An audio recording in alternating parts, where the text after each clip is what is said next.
Have you ever tried cooking two steaks at once, a thin one and a thick one, without screwing either one up? That's exactly what I'm gonna do here, and I'll show you how. The thin one's just getting some salt, that's all it really needs. I'm using a butcher's seasoning for the thicker one. You can handle a little more flavor. I'll cook the thin one to a medium well and the thick one to a medium rare. You might notice that he's kind of purple, but don't freak out, that's just from the vacuum sealing. Give him some air and watch him bloom. 30 minutes later, look at that. The purple's fading on the thicker one and it's starting to bloom. You can see here the thin one sweating from all that salt. You don't want to cook it right now. Just let it rest and let that moisture get reabsorbed. 2 hours later, both steaks are deep red and ready. That little waiting means better browning and a more even cook. It's one of those tiny steps that make a big difference. Inside temp sitting at about 65 degrees. 2 stainless steel pans screaming hot, and in goes the beef tallow. Because if you're gonna cook steak, you might as well use beef fat. It's like cooking with butter, but beefier. 1 steak in, I've got the cook time up on the screen so you could follow along if you want. And both steaks are in. Alright guys, I'm gonna speed through this part because there isn't much going on. I'm just kind of pressing on the steaks. I'm gonna try to flip it if I can. If I can't, guess what? I'm not gonna flip it.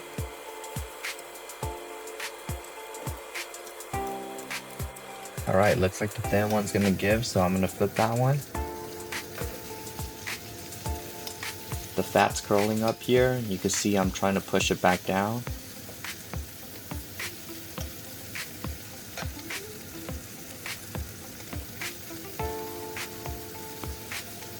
I'm trying to fix it here, but it's not cooperating. I decided I'm gonna come back to it later. I'm gonna go check on the big one.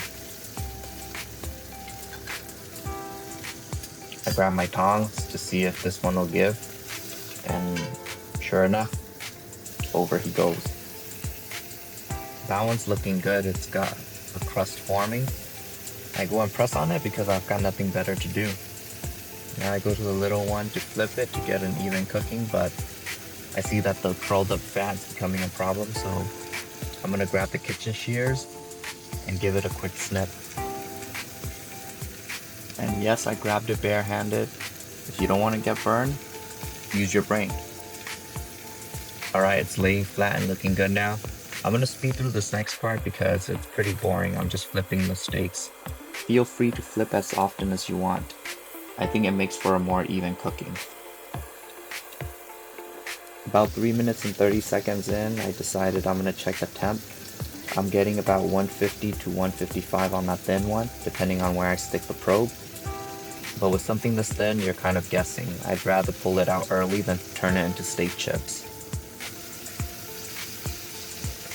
4 minutes total cook time and off it comes. Straight to the wire rack to rest. I'm giving the thick one more flip and then taking the temp.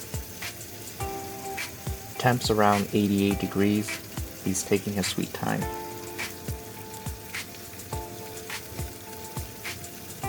Meanwhile, I decided to spin the thin one on the rack like it's in the showroom. Completely unnecessary, felt like the right move.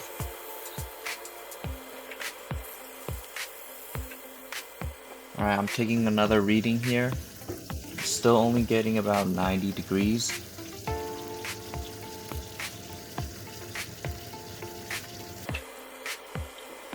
Starting to baste that hot tallow.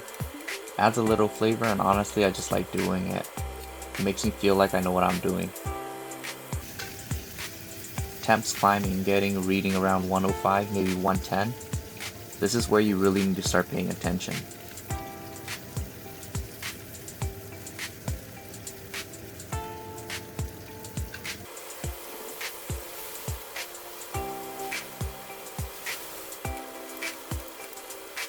The little muscle up top, the complexus, it's starting to separate.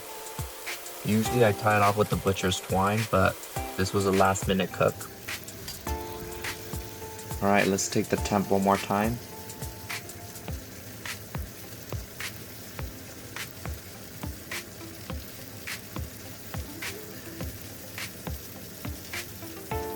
Around 114, I'm pulling it.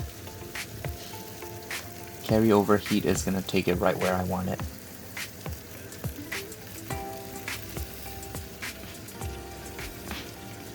Cook time on this one, about 8.5 minutes. Keep in mind guys, we don't have the same equipment or thickness of steak, so your time may vary. 3 minutes into resting, it's already at 128. 7 minutes later, it's drifted back to 125. That's perfect. Rest time is where the steak becomes steak.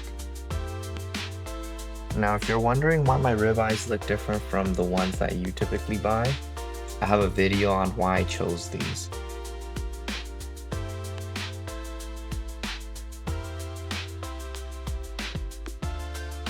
Here I'm just cutting the eye of the ribeye on the thin one. Usually the eye cooks a little bit faster, so this is going to come out to be a good medium well. I'm cutting out the complexes here and then trimming out some of the fats. You'll see that the spinalis is more of a perfect medium here.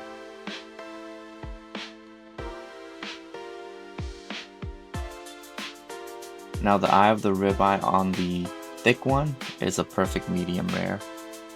The reason why I love ribeye is you get to go on a little journey, you get the eye, which is going to give you a little more bite and a different texture than the rest.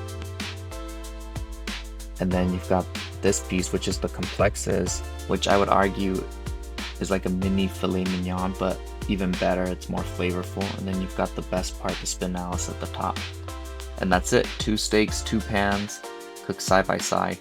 If you want to see how I pick these steaks or why I skip most of Costco's blade tenderized ribeyes, I've got videos on both. And if you've got a favorite steak tip or if you want to roast my flipping style, drop it in the comments. Thanks for watching, I'll catch you in the next one.